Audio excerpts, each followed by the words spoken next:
உலகத்தை நாம் மேற்கொள்வது எப்படி? உலகத்தை மேற்கொள்ளாமல் நாம் பரிசுத்தமாக முடியாது. உலகம் வெளியில் இல்லை, நமக்குள் தான் இருக்கிறது. ஒன்று, பிறர் காண நாம் செய்கிற மாய்மால செய்கைகள் நமக்குள் இருக்கிற உலகத்தினால் உண்டாகிறது. பணத்தை 2, உலகப் பொருளை ஆராதிக்கிறோம், இதுவும் உலகத்தினுடைய தன்மைதான்.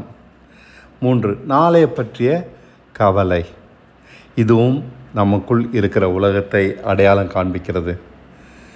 இவைகளிலிருந்து விடுதலை ஆகாத எவனும் உலகத்தானே. அவர் எப்படிப்பட்ட பாஸ்டராக கூட இருக்கலாம், அவனால் பரிசுத்தமாக நடக்கவே முடியாது. இவைகளை குறித்து இயேசு மத்தேயு 6ஆம் அதிகாரத்தில் எச்சரித்திருக்கிறார். பிறர் காண நாம் செய்கிற தர்மங்கள், ஜபங்கள், நீண்ட அங்கி போன்ற மற்ற பக்தியான கிரியைகள் எல்லாமே நமக்குள் உலகத்தை இருப்பதைத்தான் காண்பிக்கிறது. நம் ஜபங்கள் மறைவாக இருக்க வேண்டும். கதவை மட்டுமல்ல, ஜன்னலையும் மூடு என்கிறார் இயேசு. அந்தரங்கத்தில் இருக்கிற பிதா காண நம் கிரியைகள் செய்ய வேண்டும் என்பதுதான் அவருடைய வழி. அப்போதுதான் நாம் பிறர் காண கிரியை செய்வதிலிருந்து விடுதலையாக முடியும்.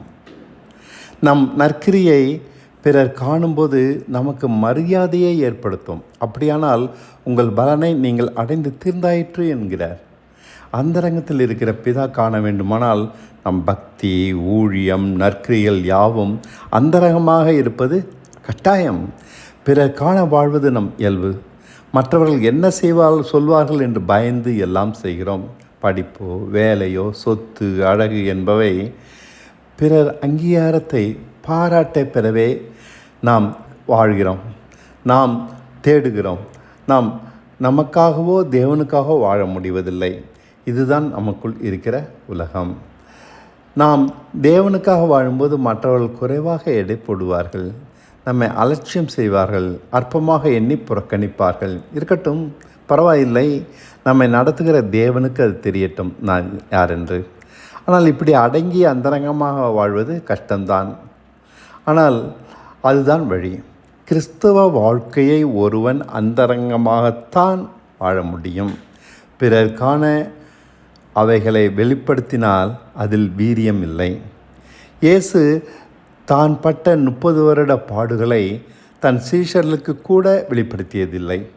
பாருங்கள், அவைகள் இன்று வரை அறியப்படாத மறைப்பொருளாகத்தான் இருக்கின்றன. அவர் கடைசி நாளில் சிலுவை சுமந்துவிட்டு நம்மை அனுதினமும் சிலுவை சுமந்து வாழ அழைக்கவில்லை. அவர் வழிகள் போதனையாக வெளிப்படுகின்றன. நரிகளுக்கு குழிகள் உண்டு, மனுஷகுமாரனுக்கோ தலை சாய்க்க இடமில்லை என்கிறார். அக்கினி அபிஷேகம் என்கிறார். இதை யாரிடமும் சொல்ல முடியாது, யாரும் நம்மை புரிந்து கொள்ள மாட்டார்கள். தனிமை, இருண்ட தனிமைதான் நமக்கு அதிக சிந்திக்க வைக்கிறது, அதிகம் நாம் நிதானிக்க வைக்கிறது. அதனால் மாய்மாலங்கள் எல்லாவற்றையும் கடந்து சுத்த இதயத்தோடு தேவனை அணுக முடிகிறது. தனிமையில்தான் நாம் யார் என்று புரிகிறது.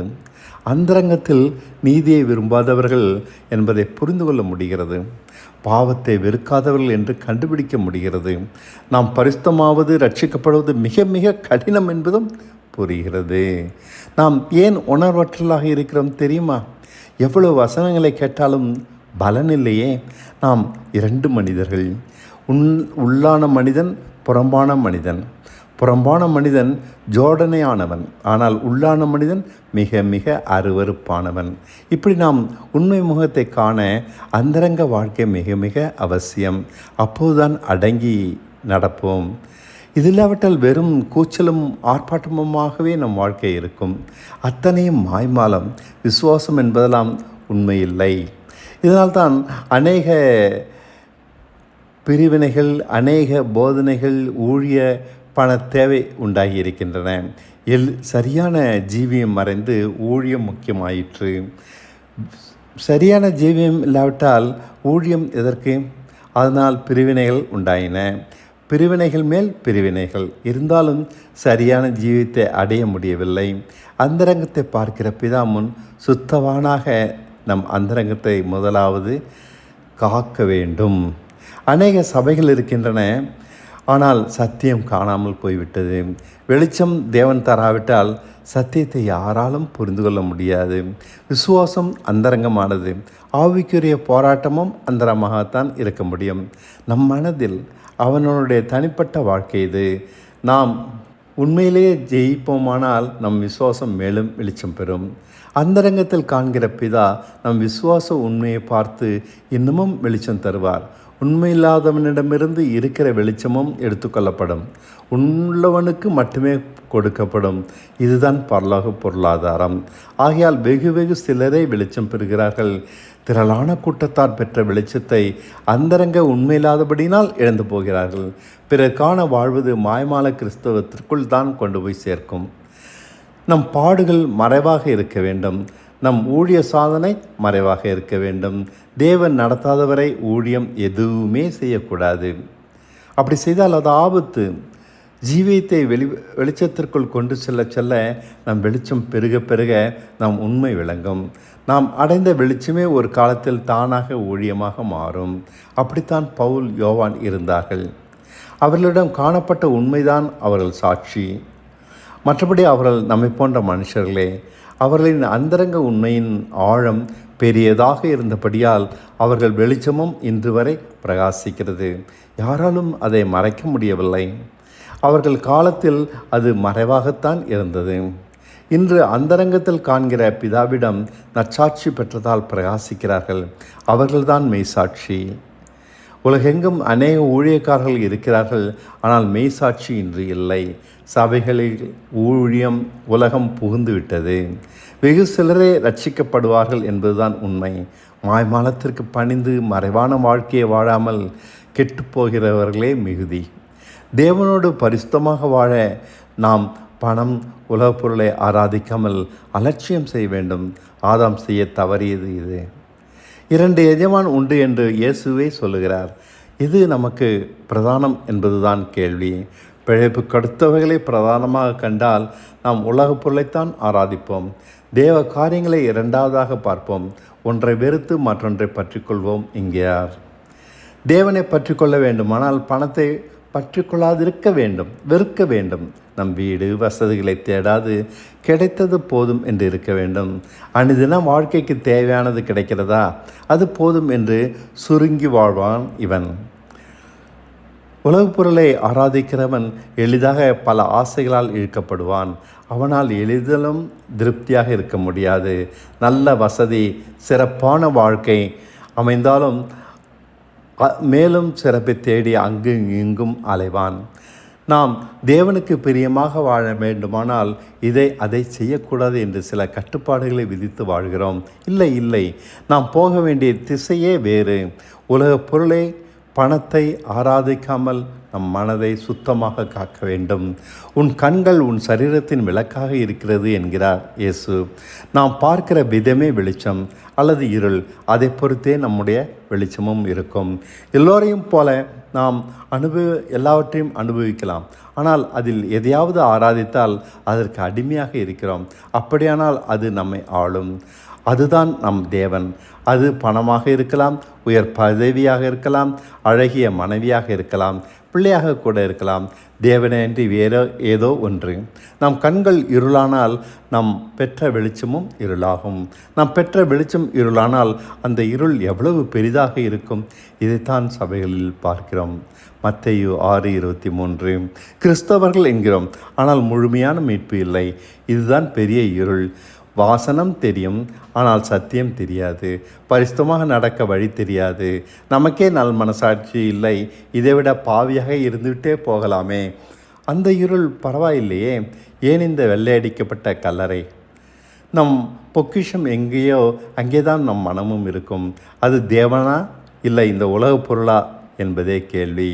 மத்தேயு 6:21. ஒரு உண்மையை சொல்கிறேன், தேவனை பிரதானமாக பார்க்காத எவனும் வழியில் கெட்டுப்போனவன்தான். இந்த இரட்சிப்பை நிச்சயம் அவன் சுதந்திரிப்பதில்லை. எல்லாவற்றுக்கும் மேலாக தேவனை பார்க்கிறவனுக்கே தேவன் வெளிப்படுவார். தாவீது போல சிறு குழந்தையாக இருந்தாலும் சரி, அவனை கொண்டு உலகத்தை வித்தியாசமாக சிந்திக்க வைப்பார், சிறுமைப்படுத்துவார். நாம் ஏன் உலகப் பொருளை ஆராதிக்கிறோம்? நாளைய பற்றிய கவலைப்படுவதால். நமக்கு என்ன இருந்தாலும் இல்லாவிட்டாலும் நாளைய பற்றிய உறுதி எதுவுமே தராது. ஆனாலும் இது கிடைத்து விடாதா, அது நடந்து விடாதா என்று புலம்பி தவிக்கிறோம். அவர் தருவதுதான் நமக்கும் கிடைக்கும். இதுதான் உண்மை. ஆனாலும் நம் மனம் அடங்க மாட்டேன் என்கிறது. நாளைய பற்றிய கவலை நம்மை ஏங்கி பறக்கடிக்கிறது. விதைக்கிறவனும் இல்லை, அறுக்கிறதும் இல்லை, களஞ்சத்தில் சேர்த்து வைக்கிறதும் இல்லை. ஆனாலும் வானத்து பறவைகளை அவர் பிழைப்போட்டுகிறார். நன்றாக சாப்பிடுகின்றன. எப்படி?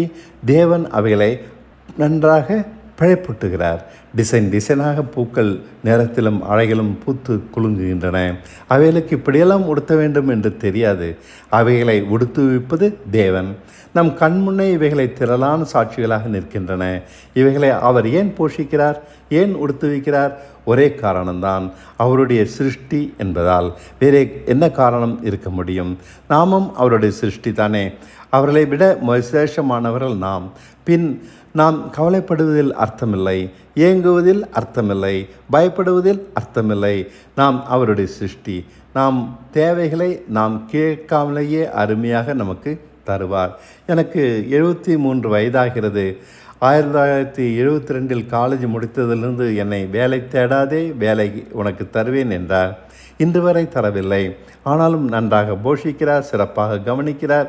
தானாக எப்படியோ ஆகாயத்து பறவைகளை போஷித்தது போல, பூக்களை உடுத்துவித்தது போல.